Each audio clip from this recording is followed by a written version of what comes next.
Amanda here, and today I'm answering your question, how do you make your chips? Do you just pop them in the oven? Because when I do that, they always come out terrible. No, we don't pop them in the oven, we dehydrate them. So that means we have this machine, it's a commercial dehydrator, and what it does is we put the wet kale chips in with the sauce, and they're all wet, and they stick them in there. And the dehydrator runs at 118 degrees Fahrenheit, and what it does is it slowly blows warm air over the kale chips, and it's actually extracting the moisture from the chips.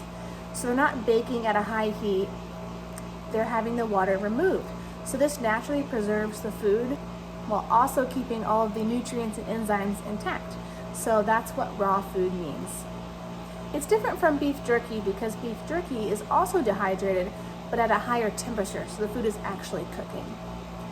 So that's why all of our snacks are so healthy, is that they are dehydrated, not cooked.